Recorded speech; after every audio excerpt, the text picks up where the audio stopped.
Gagasan itu asupan pokok demokrasi berkualitas. Gagasan mesti dipertarungkan. Yang terbaik akan menang. Semakin banyak politik gagasan mengisi panggung, politik identitas tak punya tempat bernaung. Simak Gagasan UKI. Assalamualaikum warahmatullahi wabarakatuh. Salam sejahtera untuk kita semua. Om Swastiastu, Namo Buddhaya, salam kebajikan. Teman-teman, kita mungkin udah lama ya nggak dengar kabar tentang keberlanjutan satu mega proyek yang sedang dibangun oleh Pak Jokowi, yaitu Ibu Kota Nusantara atau IKN. Nah, sebelum saya masuk kepada sudah sejauh mana progres pembangunan IKN ya atau Ibu Kota Negara Indonesia yang baru itu, saya akan ulangi lagi kenapa memindahkan pusat pemerintahan menjadi hal yang penting. Kalau kita melihat dari sudut pandang kependudukan, suatu bidang keilmuan yang saya pelajari. Teman-teman, kita harus paham dulu bahwa pemindahan ibu kota bukan memindahkan Jakarta ke tempat lain.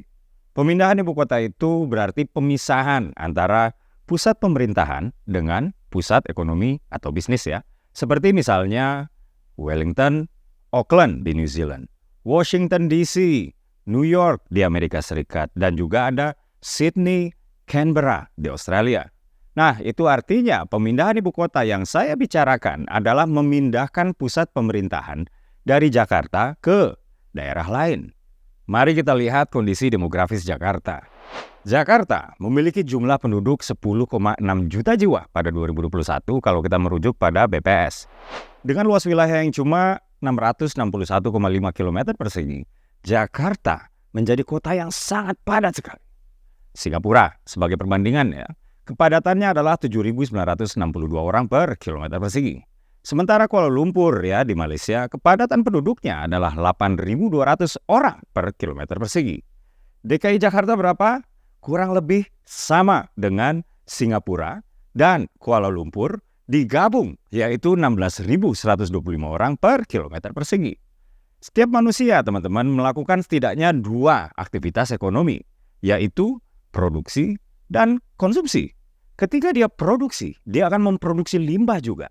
Ketika dia konsumsi, dia juga akan memproduksi limbah. Itu baru aktivitas ekonomi, belum aktivitas sosial, politik, dan lain-lain. Terdapat dua jenis sumber limbah, limbah rumah tangga dan limbah industri, atau yang sehari-hari kita sebut sampah. Tahu nggak teman-teman, kalau DKI Jakarta memproduksi 7.500 ton sampah per hari. Kalau ini divisualisasikan ya, sampah per hari itu sebesar Candi Borobudur. Alam memang memiliki kemampuan untuk beregenerasi, tapi terbatas. Kalau sudah bicara limbah sebesar itu terkumpul ya dalam sehari, sudah pasti itu melampaui daya dukung alam. Kemudian dampak dari penggunaan air bersih yang mayoritas berasal dari air tanah. Menurut temuan DPRD DKI pada tahun 2021 yang lalu, saat ini baru sekitar 64% warga DKI yang mendapatkan akses pipa air bersih. Itu pun sebagian dari 64% itu masih tetap menggunakan air tanah. Jadi air pipa dari PAM iya, air dari tanah juga iya. Sisanya yang sekitar 30 sekian persen masih pakai air tanah untuk memenuhi seluruh kebutuhan air mereka. Gak heran ya. Statistik sektoran Provinsi DKI Jakarta mencatat bahwa konsumsi air tanah hampir mencapai jutaan kubik per tahun. Jakarta Selatan tercatat sebagai wilayah yang paling tinggi konsumsi air tanahnya. Pertama, karena Jaksel adalah daerah dengan kepadatan penduduk tinggi. Kedua, karena distribusi pipanisasi yang juga nggak merata. Berbagai lembaga riset menguak permukaan tanah di DKI amblas 6-11 cm setiap tahun. Sebut saja BPPT, Tokyo Institute of Technology, hingga UI membuka tabir ini. Di samping perubahan iklim sebabkan permukaan air laut naik. Jadi nggak heran dong. Pak Jaya Arif Nasruddin, Direktur Utama Perumdapa, mengatakan bahwa dengan eksploitasi air tanah yang berlangsung terus-menerus, diprediksi 90% wilayah Jakarta akan tenggelam pada tahun 2050. Sebuah prediksi yang sama yang telah disampaikan oleh para ahli lainnya. Singkatnya, dengan DKI menjadi pusat pemerintahan dan pusat ekonomi sekaligus, DKI menanggung beban kependudukan yang luar biasa hebat. Hal ini sudah berlangsung sangat lama sekali. Dan saya nggak ingin kita terjebak ke dalam subjektivitas politik dalam pembahasan ini. Misalnya, wah ini gara-gara gubernur A nih, wah ini salah gubernur B nih. Nah, nanti bisa kabur substansinya. Untuk selamat, DKI butuh solusi yang radikal. Itu dia kenapa pemindahan ibu kota menjadi penting. Singkat cerita, karena paradigma pembangunan yang Indonesia sentris, juga alasan geopolitik serta dalam rangka menyelaraskan dengan cita-cita Bung Karno, maka disepakatilah IKN baru di Penajam Pasir, Kalimantan Timur. Sudah terbit pula Undang-Undang IKN tahun lalu oleh DPR RI. Artinya, pembangunan IKN yang sedang dilakukan oleh Pak Jokowi ini adalah sebuah mandat undang-undang. Justru sebuah pelanggaran kalau tidak dijalankan. Lalu bagaimana perkembangan pembangunan IKN belakangan ini?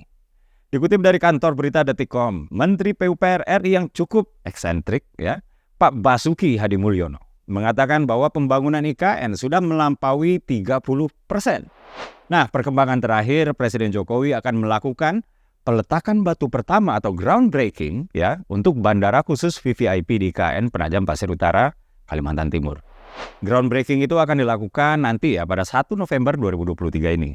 Kata Pak Basuki, tanggal 1 mungkin ya, tanggal 1 November. Nah, itu kata Pak Basuki ya. Saya berharap upaya Presiden Jokowi dalam menjalankan amanat Undang-Undang Nomor 3 Tahun 2022 tentang IKN ini berjalan lancar dan pembangunan bandara tersebut membuat investor lebih cepat masuk ke IKN karena bandara tersebut akan menjadi pintu untuk masuk ya langsung ke IKN. Selama ini hilir mudik IKN itu masih ribet ya. Misalnya kalau saya dari Jakarta terbang dulu ke Balikpapan ya kira-kira 2 jam 15 menit, lalu sambung lagi jalan darat ya lewat jalan nasional yang memakan waktu sekitar 2 jam waktu normal. Sementara jalan tol yang langsung ke IKN itu masih dikebut. Semakin mudah akses ke IKN, maka semakin besar peluang untuk menggait investor. Semakin besar peluang untuk menggait investor, maka semakin lancar pula pembangunan IKN. Saya bawa kabar baik lain nih soal IKN. Dikutip dari kantor berita bisnis.com, Otorita Ibu Kota Nusantara atau OIKN mengumumkan telah mengantongi surat minat investasi dari perusahaan energi terbesar di Arab Saudi, yaitu Ajwa Power atau ACWA Power. Deputi Bidang Pendanaan dan Investasi OIKN Pak Agung Wicaksono mengatakan bahwa Ajwa Power akan turut urunan ya dalam pemenuhan kebutuhan pasokan energi terbarukan di IKN dengan total kebutuhan sebesar 7 gigawatt. Sementara estimasi kebutuhan investasi tersebut diperkirakan mencapai 6 miliar US dollar atau senilai 95,3 triliun rupiah dengan asumsi kurs 15.884 rupiah per dolar Amerika Serikat. Nah, mari kita doakan saja apa yang sudah menjadi cita-cita Bung Karno yang kini dilanjutkan oleh Pak Jokowi ini benar-benar akan sampai pada garis finish. Untuk Pak Jokowi jangan nyerah ya Pak, walaupun mungkin banyak rintangan bahkan cibiran seperti ketika Rocky Gerung ngatain Bapak bajingan yang tolol karena wirawiri berupaya cari investor untuk IKN. Saya Dede Prayudi, wassalamualaikum warahmatullahi wabarakatuh.